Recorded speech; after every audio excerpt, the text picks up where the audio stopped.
एक और loss making startup आ गया है आईपीओ की बहती गंगा में हाथ धोने। कौन? First cry. लेकिन सवाल है, क्या ये पेटीएम या बाकी आईपीओ जैसे बोल्ड हो जाएगा या जोमेटो जैसा सिक्सर मारेगा? देखते हैं इस वीडियो में। सबसे पहले देखेंगे कंपनी का बिजनेस मॉडल क्या है, ये करती क्या है, पैसा कमाती भी है कि नहीं कमाती, इसमें अप्लाई करना है कि नहीं करना, लिस्टिंग इन लेके छोड़ देना है या फिर लॉन्ग टर्म के लिए इसको रखना है, ये सारी बातें बताएगा आपका Rahul.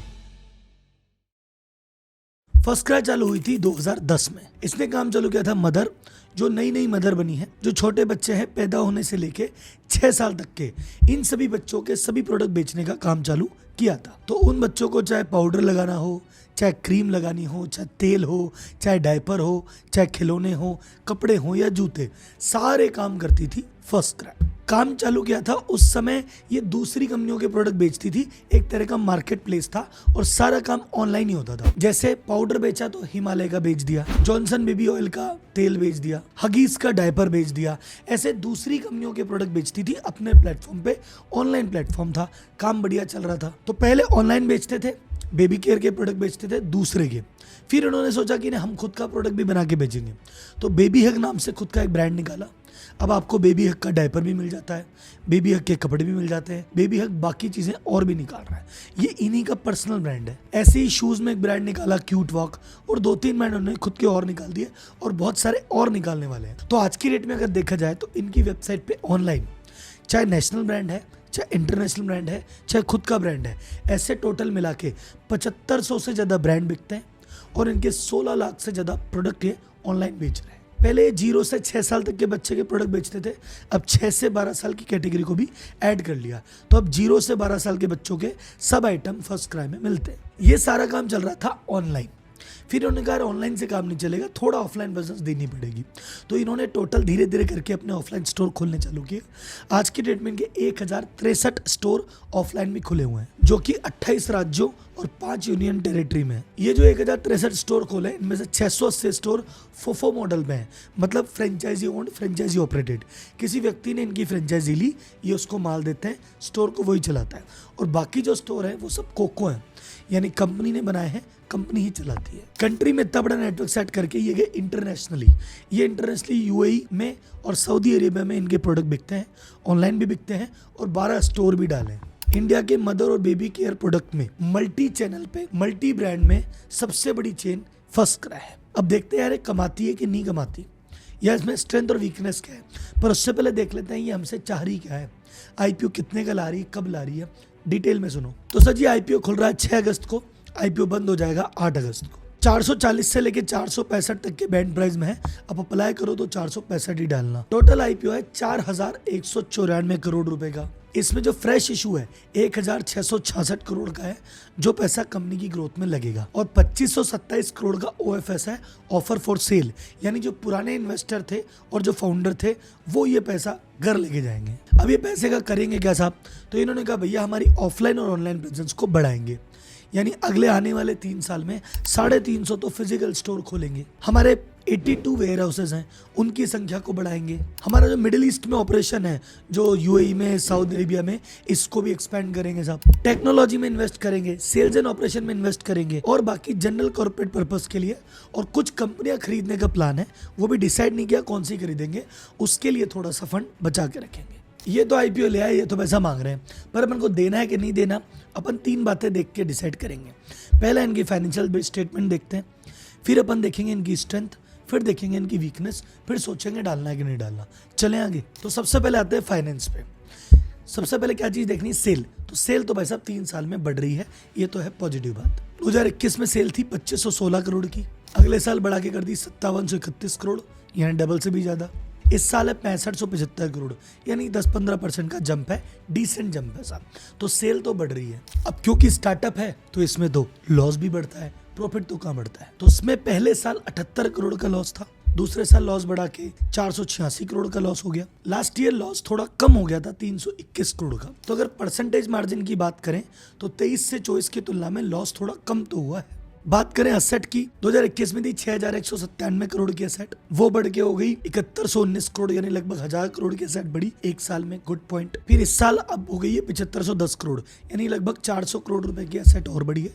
Again a good thing. बात करें नेटवर्थ की, वो थोड़ी थोड़ी कम हो रही है। फर्स्ट ईयर में थी 3527 करोड़, अगले साल रह गई 3456 करोड़, इस साल रह गई 3170 करोड़, लगभग 200-250 करोड़ कम हुई है। अच्छा, स्टार्टअप है तो भाई साहब लॉस भी बढ़ता है, लॉस के साथ साथ लोन भी बढ़ता है। तो लोन भैया पहले साल था 90 करोड़ का, नेक्स्ट ईयर हो गया 176 करोड़ का, और अभी लेटेस्ट है 462 करोड़ रुपए का। तो रेवेन्यू बढ़ रहा है, असेट बढ़ रही है, लेकिन साथ में रिजर्व कम हो रहा है, लॉस बढ़ रहा है, कर्जा बढ़ रहा है।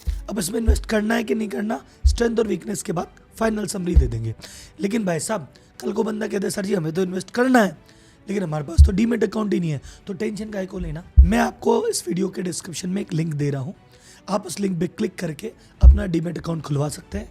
अभी इस लिंक से डीमेट अकाउंट खुलाएंगे तो बहुत सारे आपको एडिशनल बेनिफिट भी मिलेंगे।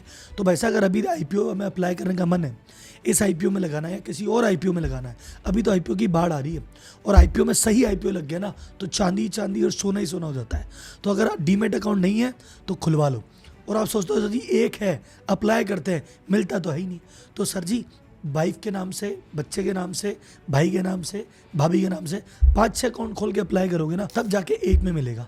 तो भाई साहब मल्टीपल अकाउंट नहीं है तो अभी लिंक खोलो, अप्लाई करो। सबसे पहला पॉजिटिव इस आईपीओ में ये लगता है, ये जिस इंडस्ट्री में है ना, वो इंडस्ट्री बड़ी ग्रो कर रही है। भारत में साल में 26 मिलियन यानी 2.5 करोड़ से ज्यादा बच्चे पैदा होते हैं, और जब बच्चे पैदा होते रहेंगे तो इन प्रोडक्ट की डिमांड तो भैया हमेशा बनती ही रहेगी। मार्केट में जो अनऑर्गेनाइज सेक्टर है उसका दबदबा है। 84% जो सेल होता है वो अनऑर्गेनाइज मार्केट, यानी आसपास कोई छोटी बच्चों की दुकान है, खिलौनों की दुकान है, वहां से जाके आदमी लेके आ गया। ऑर्गेनाइज सेक्टर मात्र 16% है। उस ऑर्गेनाइज सेक्टर के 16% में 16% का मार्केट शेयर इनके पास है, यानी ऑर्गेनाइज के लीडर तो है ये, पर ओवरऑल मार्केट में 2.5 से 3% ही अभी ये पेनिट्रेट कर पाए। तो यहाँ से अगर ये मान लो ओवरऑल मार्केट का 20% भी हो तो यहाँ से बहुत बड़ी अपॉर्चुनिटी इनके लिए बैठी है। ये एक चीज़ तो प्लस है। और जैसे जैसे आदमी की इनकम बढ़ने लगी है वो बच्चों पे मोटे पैसे खर्च करने लग गया है। पहले तो ऐसे ही काम चल जाता था, लेकिन भैया अब तो ब्रांड चाहिए, तो इनको एडवांटेज थोड़ा रहेगा। ये पहला स्ट्रेंथ इनका फ्यूचर में दिखाई पड़ता है। सेकंड जो इनकी स्ट्रेंथ मुझे लगती है वो है ओनर। इनके जो ओनर है सुपर महेश्वरी जी, वो IIM अहमदाबाद से ग्रेजुएट है। ये फर्स्ट क्राई एक यूनिकॉर्न है, इसकी वैल्यूएशन 8000 करोड़ से ऊपर है। साथ में इनका एक ग्लोबल बीस करके स्टार्टअप है, वो भी यूनिकॉर्न है। एक इनका तीसरा स्टार्टअप है एक्सप्रेस बी, वो भी यूनिकॉर्न है। तो ये 3 स्टार्टअप चलाते हैं, तीनों यूनिकॉर्न है, और ये तीनों ऐसे सेक्टर में चला रहे हैं जहाँ पे इवेंचुअली प्रॉफिट बनता दिखाई दे रहा है, एकदम हवा में पैसे नहीं चल रहे हैं। एक ओनर समझदार है, फोकस्ड है। तीसरी जो चीज़ इनके फेवर में जाती है कि ये फर्स्ट मूवर एडवांटेज इनके पास है। एक सिर्फ बच्चों के लिए 0 से 12 में काम करने वाले इकलौते ऑर्गेनाइज ब्रांड नहीं है, और बहुत बड़े लेवल पे है। ऑनलाइन प्रेजेंस अच्छी है, ऑफलाइन प्रेजेंस अच्छी है, 1000 स्टोर लेके बैठे हैं, यूएई में एक्सपेंशन है, 47 सिटी में सेम डे डिलीवरी देते हैं, और 1000 से ज़्यादा शहरों में नेक्स्ट डे डिलीवरी दे देते हैं। इनके 80 से ज़्यादा वेयर हाउसेज हैं, 900 से ज़्यादा कॉन्ट्रैक्ट मैन्युफैक्चर है। तो पीछे का बैक सिस्टम बहुत लंबा चौड़ा बना हुआ है, तो कोई कंपटीशन से लड़ने भी आएगा तो उनको बराबर जाने में टाइम काफ़ी लगेगा। तो इकलौता कंपटीशन है, फर्स्ट मूवर एडवांटेज है, ये भी इनके हक में जाता है। रेवेन्यू समय के साथ धीरे धीरे बढ़ ही रहा है और लॉस का परसेंटेज कम हो रहा है। ये दोनों चीज़ें स्ट्रेंथ में जाती है। अब बात करते हैं वीकनेस की। मुझे जो सबसे बड़ी वीकनेस लगती है OFS का बड़ा पोर्शन। देखो अगर आपने लिया 4000 करोड़, आप कहते भी 3000 कंपनी में लगाएंगे, 1000 हम तो भाई साहब पुराने इन्वेस्टर हमारा प्रॉफिट बुक करेंगे, बात समझ में आती। पर क्या है कि कंपनी में पैसा कम जा रहा है और पुराने लोगों को पैसा ज़्यादा दिया जा रहा है। तो ये वो वाली थ्योरी है कि भाई साहब जब स्टार्टअप को कहीं से फंड नहीं मिलता, जब इन्वेस्टर देना बंद कर देते हैं तो पब्लिक से लेके पुराने को चुकाते हैं, इसकी टोपी उसके सर करते हैं। तो वो थ्योरी यहाँ पे प्रूव होती है। ये इसका बहुत बड़ा नेगेटिव है, और ये बाजार में इन्वेस्टर में इमेज यहाँ पे नेगेटिव जाती है। इसमें रतन टाटा जी का भी इन्वेस्टमेंट था, वो फुल एग्जिट ले रहे हैं, अपना 100% स्टेक बेच रहे हैं। महिंद्रा एंड महिंद्रा का था, वो अपना थोड़ा स्टेक बेच रहे हैं। सॉफ्ट बैंक का था, वो अपना स्टेक बेच रहे हैं। इवन सुपन महेश्वरी जो ओनर है, जिनके भरोसे हम कह रहे हैं कि वाह यार ये बंदा बढ़िया है, वो खुद अपना स्टेक बेच रहे हैं। इनफैक्ट IPO फाइल करने से पहले लगभग 300 करोड़ रुपए का शेयर ये बेच चुके हैं। तो भाई साहब जिनके भरोसे कंपनी है वो खुद ही शेयर बेच रहे हैं, को खुद को ही कॉन्फिडेंस नहीं है क्या भाई साहब? तो ये एक बहुत बड़ा नेगेटिव जाता है। सेकंड कारण है डेट पेमेंट का कोई प्लान ही नहीं है। आपका डेट 90 करोड़ से उठ के 450 करोड़ से ऊपर चला गया, 5 गुने से ऊपर चला गया। तुमने बाजार से 4000 करोड़ रुपए उठा लिया, इस कर्जे को थोड़ा तो कम करते।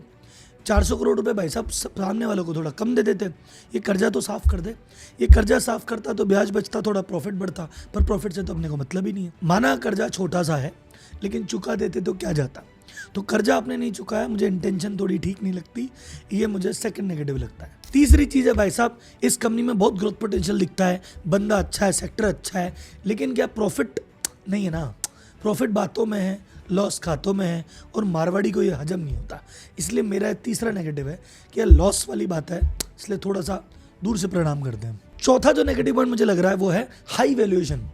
भाई साहब कंपनी का प्रॉफिट अभी लास्ट ईयर जो बढ़ा है वो 10-15-20% बढ़ा है, लॉस तुम्हारा धड़ाधड़ बढ़े जा रहा है, अभी भी प्रॉफिट तुमने देखा नहीं है, कर्जा तुम्हारा बढ़े जा रहा है, और उसके बाद भी तुम 24,000 करोड़ की वैल्यूएशन मांग रहे हो। यार वो अपने बात गले थोड़ी सी बैठती नहीं है।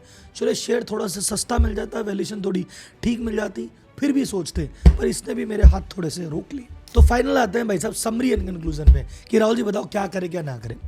तो देखो जी, कंपनी ने अपना काम ऑफलाइन ऑनलाइन अच्छा फैला रखा है, सप्लाई चेन बढ़िया है, सेक्टर अच्छा चुना है, सेक्टर में ग्रोथ दिखती है, हो सकता है आने वाले साल 2 साल 3 साल में प्रॉफिट में आ जाए। तो अगर आपको ये सब चीज़ें अच्छी लगती है, आपका मन है, आपका पैसा है, आप इसमें इन्वेस्ट करने का सोच सकते हैं। लेकिन अगर दूसरी ओर देखते हैं, लॉस, अगर आपको लॉस से नफरत है, अगर आपको डेट से नफरत है, आप हाई वैल्यूएशन में नहीं जाते, तो इन 3 कारणों से कंपनी में इन्वेस्ट करना नहीं बनता। अब मैं कोई से भी रजिस्टर्ड रिसर्च एनालिस्ट तो हूँ नहीं कि मैं आपको बताऊँ आपको क्या करना क्या नहीं करना। मैंने अपना एनालिसिस दिया, आपको सारे फैक्ट बताए, मेरी ओवरऑल भावना आपको बताई।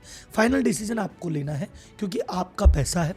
आप इस वीडियो के अलावा अपनी रिसर्च खुद कीजिए, रजिस्टर्ड लोगों से पूछिए, एक्सपर्ट से पूछिए, फिर अपने धन का निवेश कीजिए। तो फाइनली वैसे फर्स्ट क्राई में क्या करना है ये आपका कॉल है, लेकिन इसमें मुझे लॉन्ग टर्म ग्रोथ तो दिखती है, पर शॉर्ट टर्म में लिस्टिंग इन देगा नहीं देगा उस पर श्योर नहीं हूँ। लेकिन अभी बाजार में गंगा बह रही है, हर व्यक्ति हाई वैल्यूएशन मांग रहा है और हर वैल्यूएशन पे पैसा मिल रहा है। हो सकता है थोड़ा बहुत लिस्टिंग इन हो जाए, पर सस्टेनेबल मुझे लगता नहीं है शॉर्ट टर्म में। लॉन्ग टर्म में हो सकता है कंपनी अच्छा परफॉर्म कर जाए। बाकी आपका पैसा, आपका इंटरेस्ट, आपकी इच्छा, जो मुझे लगा मैंने बताया। ठीक है सर, अगले आईपीओ वीडियो के साथ फिर हाजिर होते हैं, तब तक के लिए धन्यवाद, जय हिंद। हाँ, लेकिन एक बात सुनना ज़्यादा चाहे इस आईपीओ में इन्वेस्ट करो या किसी और आईपीओ में इन्वेस्ट करो, डीमेट अकाउंट तो लगेगा। और जिस तरह बाजार में आंधी चल रही है, 10 अकाउंट से लगाओगे तब जाके इक्का दुक्का में चांस है। तो जितने अकाउंट फैमिली फ्रेंड में खोल सकते हो खोलो। अभी 2-3 भी खुले हैं तो उसको 7-8 पे लेके जाओ। कहाँ खोलना है मैंने आपको लिंक दे रखा है, क्लिक करो, अकाउंट खोलो, बेनिफिट लो, और जो बाजार में आंधी आई उसके मजे लो।